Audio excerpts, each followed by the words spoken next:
My grandmother on my father's side, Mary, was a beautiful woman, but tough. She was a tough lady. She was New York tough.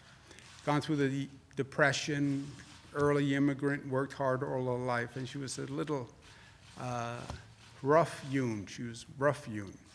And I would say to her, Grandma, met this girl, met this guy, they're really nice. And she would say, nice. How do you know they're nice? It's easy to be nice when everything is nice. I said, Grandma, what does that mean?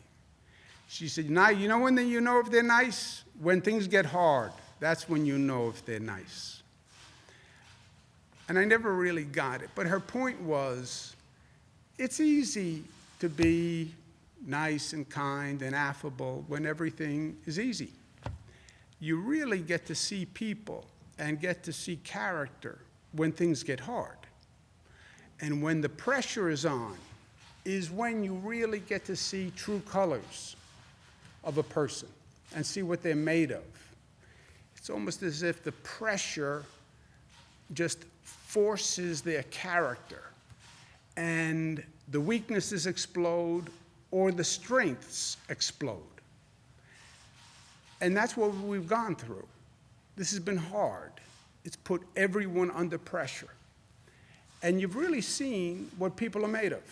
And you've really had a snapshot of what individuals are made of and what we are made of as a collective. And personally, I'll tell you the truth, some people break your heart. They just break your heart. People who I thought would rise to the occasion, people who I thought were strong, under pressure, they just crumbled. They just crumbled. On the other hand, you see people who you didn't expect anything from, who just rise to the occasion. And you see the best and you see the worst. You just see the best and the worst of humanity just comes up to the surface. On both ends, everything gets elevated. The strength in people and the weakness in people, the beauty in people and the ugliness in people. You see both. For me, the beauty you see and the strength that you see compensates and balances for the weakness. And I get inspired by the strength so I can tolerate the heartbreak of the weakness. Here's a letter that I received that just sums it up. Dear Mr. Cuomo, I seriously doubt that you will ever read this letter, as I know you are busy beyond belief with the disaster that has befallen our country. We are a nation in crisis. Of that, there is no doubt. I am a retired farmer hunkered down in northeast Kansas with my wife, who has but one lung and occasional problems with her remaining lung. She also has diabetes. We are in our 70s now, and frankly, I am afraid for her. Enclosed, find a solitary N95 mask left over from my farming days. It has never been used. If you could, would you please give this mask to a nurse or doctor in your state? I have kept 4 masks for my immediate family. Please keep on doing what you do so well, which is to lead. Sincerely, Dennis and Sharon. A farmer in northeast Kansas.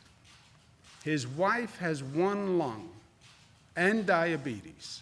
He has 5 masks. He sends 1 mask to New York for a doctor or a nurse, keeps 4 masks. You want to talk about a snapshot of humanity. You have 5 masks. What do? Do you keep all 5? Do you hide the 5 masks? Do you keep them for yourselves or others? No. You send 1 mask to New York to help a nurse or a doctor. How beautiful. is that? I mean, how selfless is that? How giving is that? You know, that's the nursing home in Niskayuna that sent 100 ventilators down to New York City when they needed them. It's that love, that courage, that generosity of spirit that makes this country so beautiful and makes Americans so beautiful. And it's that generosity of spirit, for me, makes up for all the ugliness that you see. Take one mask, I'll keep 4. God bless America.